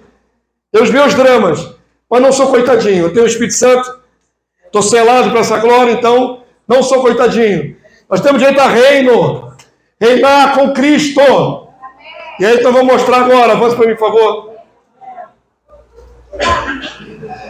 Ao nos resgatar, Cristo nos introduziu numa promessa de herança. Lucas 1:31. Por isso é mediador de um novo pacto, para que, intervindo a morte, para a remissão das transgressões cometidas debaixo do primeiro pacto, ou primeira aliança, os chamados recebam a promessa da herança eterna. A tradução está um pouquinho diferente, mas é porque eu usei uma fonte diferente. Mas é a essência a mesma coisa. Nós fomos introduzidos. Lê comigo, por favor, o que está escrito aqui, ó. Promessa, herança eterna. Você dá glória a Deus por isso? Então não é só vir a Cristo para escapar do fogo do inferno, do lago de fogo. Você vem a Cristo e é introduzido por Ele, mediador, numa promessa de herança eterna. Lembram de Tiago, aquele texto que lemos ontem? Né? Deus escolheu aqueles que para o mundo são pobres para serem ricos em fé e herdeiros do reino que Ele prometeu aos que o amam. Esta é a promessa de herança eterna. Não está errado não, é uma versão diferente. Levemente diferente. Aí está Hebreus? Qual o texto está aí? Será que eu pulei? Deixa eu ver. Volta aí no setinha, irmã. É o anjo falando para Maria. Esse texto aí não tem nada a ver, né? Pula aí, por favor. A referência não é essa. A referência está errada. O texto está certo, a referência errada. É só um erro técnico, irmão. Perdoe a nossa falha. Na sua folhinha está certinho, Hebreus 9, 15. Sua folhinha está certinha. Ali a legenda ali ficou errada. Tá? Perdoe a nossa falha. Avança para mim, vamos lá. Vamos lá. Mesmo com filhos adotivos, nos foi dado o direito de herança junto com o Cristo. Somos todos filhos adotivos. O único filho unigênito legítimo é Jesus. Quantos dizem amém? Todos têm esse conceito, né, irmãos? Nós somos filhos por adoção. Mas o filho adotivo nas leis antigas bíblicas tinha direito junto com o do sangue. Diga, pastor. Porque Jesus era apóstolo do reino da terra. Eu pulei de propósito. Esse texto diz assim: então dirá o rei que estiverem à sua direita: vinde bendito meu Pai, entrai na posse do reino que vos está preparado desde quando? Da fundação do mundo. Vamos lá. Quando é que foi a fundação do mundo? Lá no Gênesis. Antes da eternidade. Ou melhor, depois da eternidade. Quando entrou no tempo Cronos. Qual é a fundação do mundo? Qual é o período? O mundo estava caótico, havia trevas sobre a face do abismo, e depois Deus começa a organizar isso tudo, essa bagunça. Essa é a fundação. Quando é que se conta essa fundação? E houve amanhã, à tarde, o primeiro dia. Deus levou quantos dias para formar isso aí? 6. E no 7º, descansou. Essa é a fundação do mundo. E está dizendo aí que o reino está preparado desde daquela época. Porque, na verdade, já houve uma miniatura do reino lá no Éden, não houve? Eu mostrei para vocês ontem, Gênesis 1, 28. É que o homem perdeu, mas já houve. Quando Jesus voltar, aquilo que estava preparado desde aquela época é estabelecido. Amém?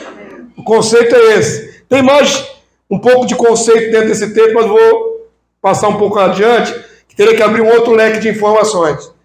Mas basicamente é isso. O reino já está preparado desde a fundação do mundo. Mas ele vai ser efetivado na vinda de Jesus. Agora sim, é o texto de Hebreus, né? Avança para mim aí, por favor. Eu não ainda não? Romanos 8,17. Passamos pelo texto de Hebreus? Já, ficou para trás. Romanos 8,17. Eu falei que eu não considero nenhum filho de Deus coitadinho, por quê? Por pior que seja a luta, por pior que seja o sofrimento, você vai ter direito a reinar com Cristo. Reinar com Cristo é muito mais do que ser regido por Cristo. Vocês estão entendendo o que o pastor está falando em português bem claro. Quando você enxerga o reino, você começa a ver dimensões maiores. Isso não se compara, irmãos, à teologia da prosperidade que pregam aí. Pregam a teologia da prosperidade para conseguir casa, carro, tudo que perece. Está se falando aqui de coisas eternas. Está se falando aqui de ter autoridade sobre povos e nações. É muito maior do que qualquer coisa que você já ouviu. Então preste atenção. Vou mostrar os textos e vamos finalizar a sala hoje aqui, dentro do horário, com você sabendo que vai reinar com Jesus. Romanos 8,17.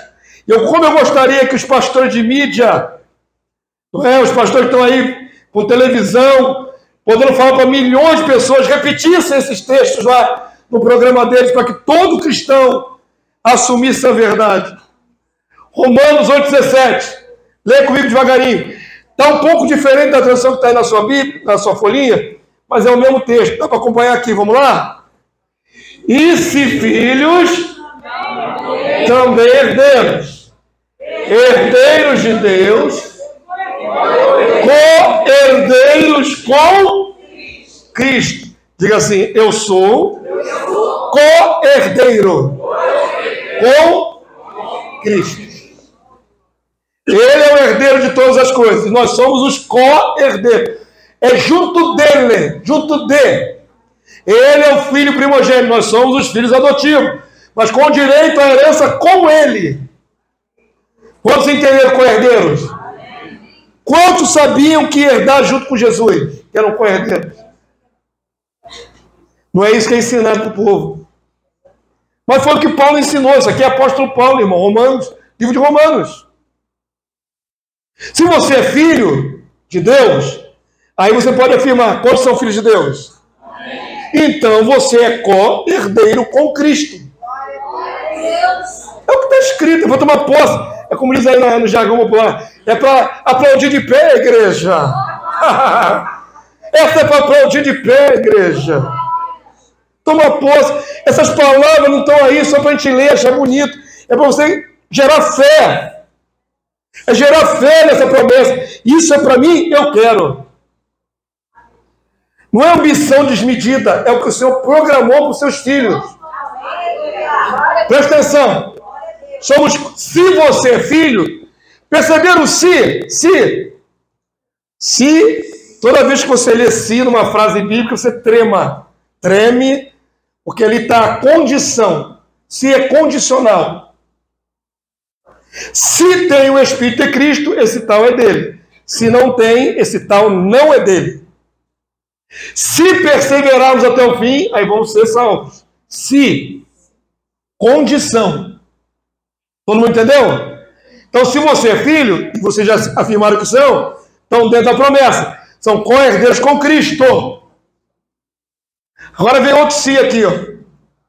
Outra condição. Se é certo que com ele padecemos ou sofremos, na tradução que está na sua Bíblia, na sua folhinha, para que também com ele sejamos glorificados. Como é que está na sua folhinha aí?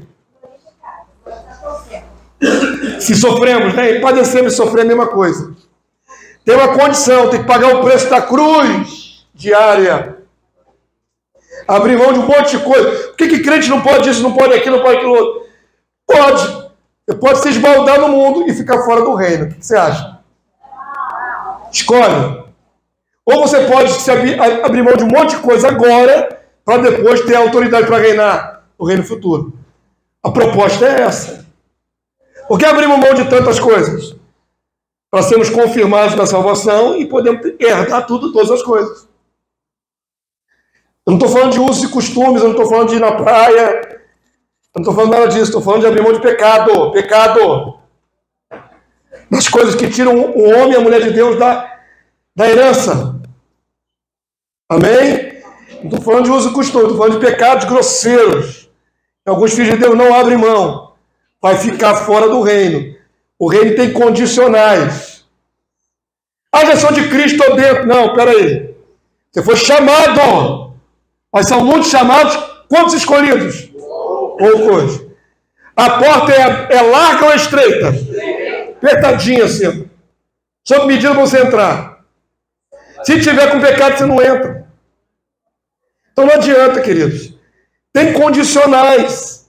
Tem gente que acha que o amor de Deus é incondicional. Eu posso pecar à vontade, viver na hora da esbórnia, e ainda assim sou salvo. Não é assim, não. Existem condicionais. Está escrito. Se padecemos, se sofremos, abrindo mão de nós mesmos, também seremos glorificados. Cheio de glória. Vamos para mais um?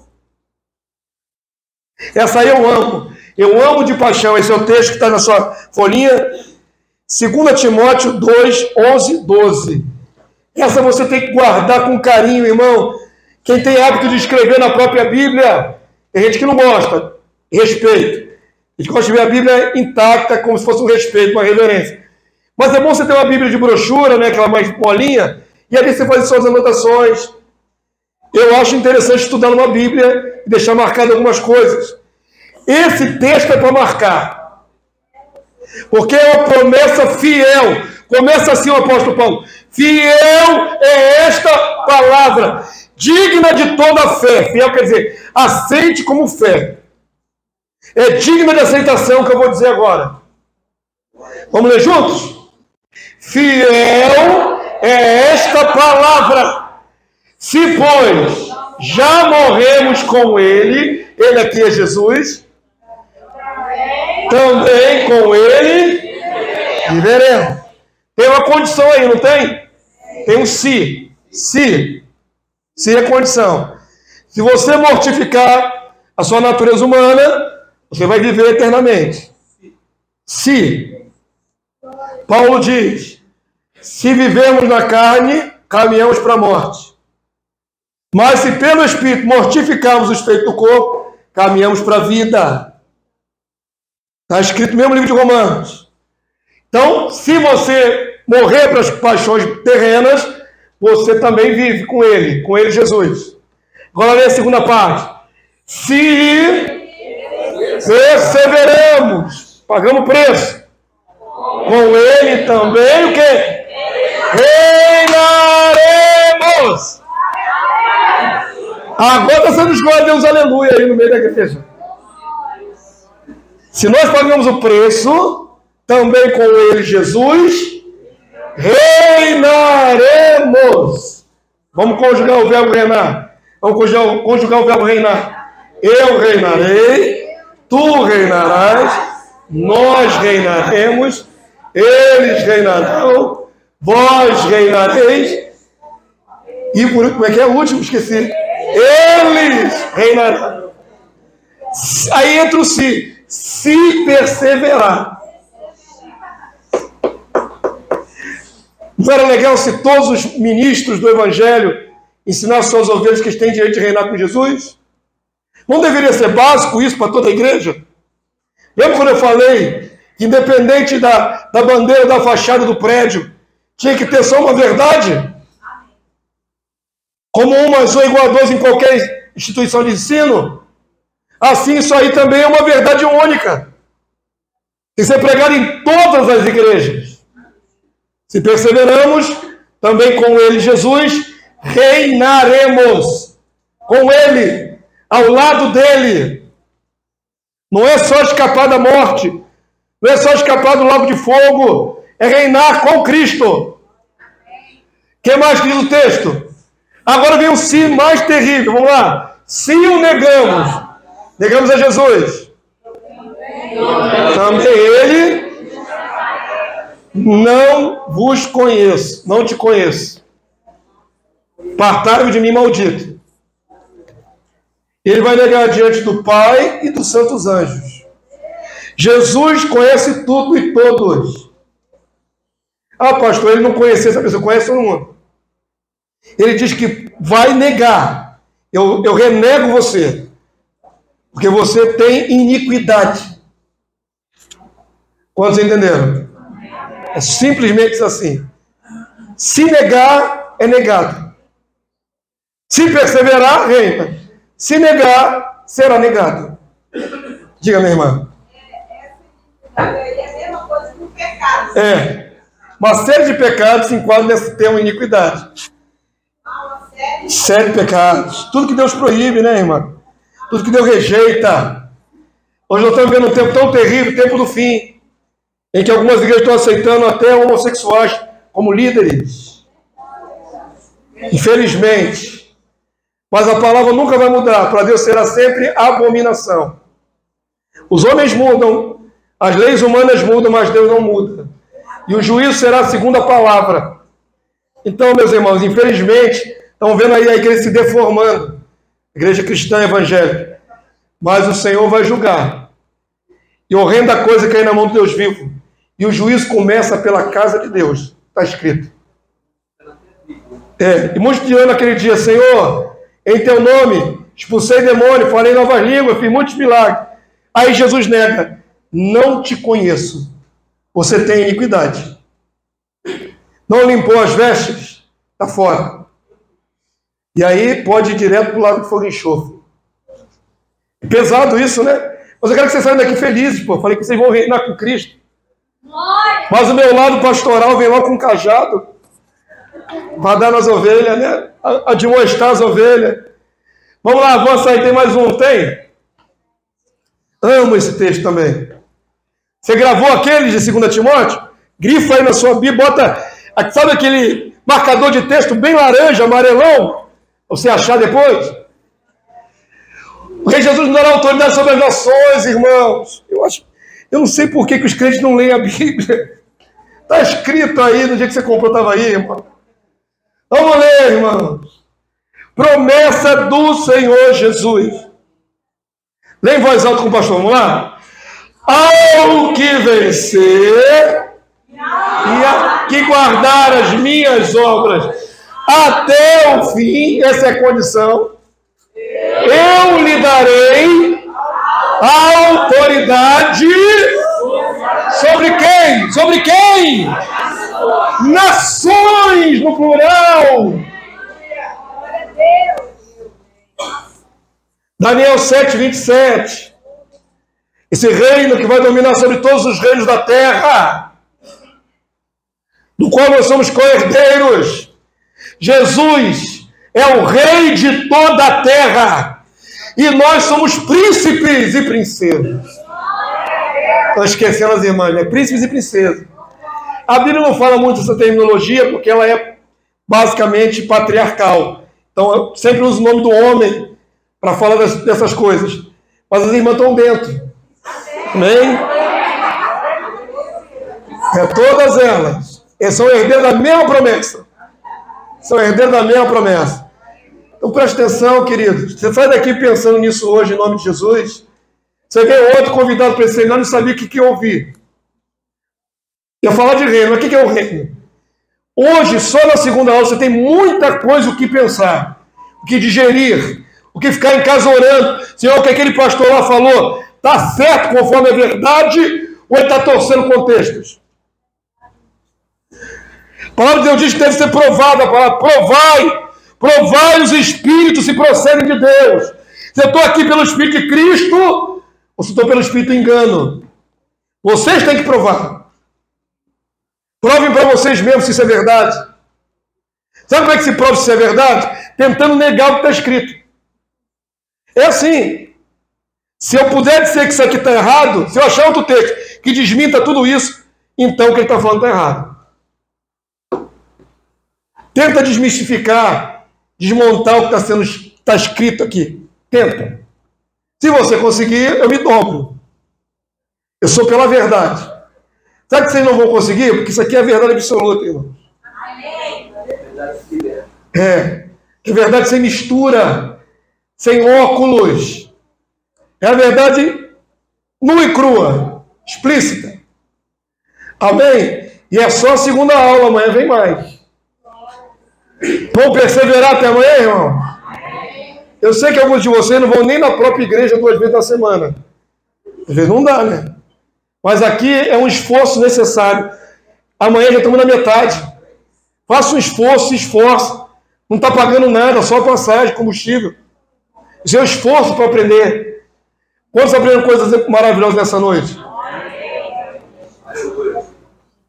Jesus diz que quem vencer ao vencedor, ele vai dar autoridade sobre nações. Isso não entra fácil na nossa cabeça, não. Entra aqui e vai pensar assim, poxa, eu não mando em ninguém, não mando nem na minha família. Eu sou o último a dar opinião na minha casa. Que autoridade que eu tenho para reinar sobre nações? Parece uma megaloma, nações no plural. Sabe a parábola do talento? Aquele que foi fiel no 5, multiplicou, Jesus lhe dará autoridade sobre 5 cidades. Que foi fiel no 10, Jesus lhe dará autoridade sobre 10 cidades. É autoridade para governar. Amém? Qual é o galardão? A autoridade maior ou menor, de acordo com o seu trabalho para Cristo. Haverá maior e menor no reino. Todos glorificados, mas haverá distinção de glória. Quem quiser ser maior no reino, gaste mais sua vida pelo Evangelho, depois Jesus te recompensa. Quem gastar mais, vai ser maior no futuro reino. Quem gastar menos, vai ser menor no futuro reino. Simples assim. Justo. Amém? Eu estou me gastando aqui, eu estou ganhando ponto, meu irmão. Meu galardão está só batendo crédito lá em cima. Plim, plim, plim, plim, plim, plim, plim, plim, plim, plim, plim. Só aumentando meus créditos. Estou feliz da vida ganhando créditos em cima de vocês. O meu trabalhar me traz benefício. Eu quero ser grande no reino, sou ambicioso. Mas não sou tão ambicioso que o lado direito ou esquerdo de Jesus, né? Teve um apóstolo que queria. Aí pediram para a mãe deles, esperto, né? Pede com a mãe, que a mãe pede com jeitinho para Jesus. Chegaram para Jesus, Senhor, permita que meus filhos, aqui é os dois, um do lado do outro. Já viram essa passagem? Coisa de mãe, né? Proteger a prole. Arranja um jeitinho, Jesus, dá meus dois filhos, um de um lado do outro. Olha o que ele quer. Aí Jesus falou que não era assim. É para quem foi designado. Existem grandes homens de Deus para assumir posições no reino. Imagina onde estará a estatura de Abraão ressurreto. Abraão, pai da fé, ressurreto. Imagina a dignidade de Davi, dos profetas, dos apóstolos. Eles vão reinar, irmãos, junto com Cristo, em dignidades bem altas. Quer aprender mais sobre isso? Não perca sendo os próximos capítulos. Aqui acabou, né? Aqui acabou. Mas a sua folhinha tem um bônus aí, pode terminar. Está na hora programada. Tem um bônus. Eu coloquei aí um decalque de um pai da fé. A igreja primitiva também escreveu sua fé. Não é apócrifo. São cartas verídicas dos discípulos dos apóstolos. Os apóstolos levantaram outros homens, como por exemplo Policarpo, o bispo de Esmina, foi discipulado por João e morreu pela fé com 86 anos na arena. Eles deixaram escritos, e nos escritos deles eles criam no reino, como eu estou mostrando para vocês aqui. E aí está um pequeno escrito. Como é que está escrito aí na sua folhinha? Vamos lá, lê comigo em voz alta. Se aguardarmos nesse mundo, Ele nos dará em troca o tempo vindouro, pois Ele nos prometeu ressuscitar-nos dentre os mortos, e se a nossa conduta for digna dele, de Jesus, também o quê? Reinaremos com Ele, se tivermos fé. Então, nossos irmãos lá da igreja primitiva acreditavam que iam ressuscitar para reinar com Jesus. Isso não é invenção de moda, não. Eles creram e morreram pela fé crendo. Só para testificar a nossa visão. Amém, povo santo? Fica de pé nessa hora, eu vou ler para vocês imediatamente. Amanhã, às 7h30, eu vou tentar começar o Tira Dúvida, que essa aula de hoje vai gerar um monte de perguntas. Amanhã eu tiro dúvida. Hoje eu me atrapalhei um pouquinho com o slide ali, mas amanhã 7h30, 7h35, estou tirando dúvidas dos que estiverem aqui. A nova aula começa às 8h. Ok? Então amanhã tem mais uma aula maravilhosa, 8 horas da noite. Mas cheguem mais cedo para a gente ir conversando, esclarecendo, tirando dúvida. Deus vai abençoar a mente de vocês vão entender o reino cada vez mais. Irmãos. A igreja local aqui vai orar por vocês. Vocês fizeram uma ficha, não fizeram? Deram o nome? Vou pegar esses nomes e vou levar para casa. Vou colocar lá no zap da igreja, para que os irmãos orem por vocês. Já estamos orando, sem saber o nome. Mas agora nós vamos orar pelo nome. Cada um de vocês vai receber a oração pelo nome, para perseverar e receber toda a revelação do reino. Em nome de Jesus. Amém? Então, liberar vocês debaixo da graça, sem mais delongas. Pai Santo, louvado seja o teu nome. Obrigado por essa hora bendita, em que os teus servos foram esclarecidos sobre a promessa da herança e do direito que têm como co-herdeiros com Cristo. de reinar sobre as nações. Senhor, tu sabes que eles não estão acostumados a ouvir isso nas suas igrejas. Na mídia, quase não se ouve falar disso, mas é a verdade que está na tua palavra. Então, Senhor, convence-os pelo teu Santo Espírito. Não a nós, Senhor, não a nós, mas ao teu nome da glória. Por amor da tua misericórdia, Senhor, habilita os meus irmãos a testificarem dessas verdades que foram expostos nessa noite. Leva-os em paz, guardados pelo teu poder. Cheguem todos bem nos seus lares. Tenha uma noite abençoada de sono. E amanhã, segundo a tua graça, permite-os viver mais um dia nesse mundo tenebroso, guardados e protegidos pela tua destra e pela intercessão do nosso Rei Jesus. E possamos voltar logo mais à noite para aprendermos mais do teu reino. Te louvamos, te bendizemos em nome do Senhor, nosso Salvador e Rei, Jesus Cristo. Amém e amém. Quantos podem glorificar o Senhor? Aleluia! Glórias a Deus, glórias a Jesus! Aleluia! Paz, irmão, vou na paz de Cristo. Até amanhã.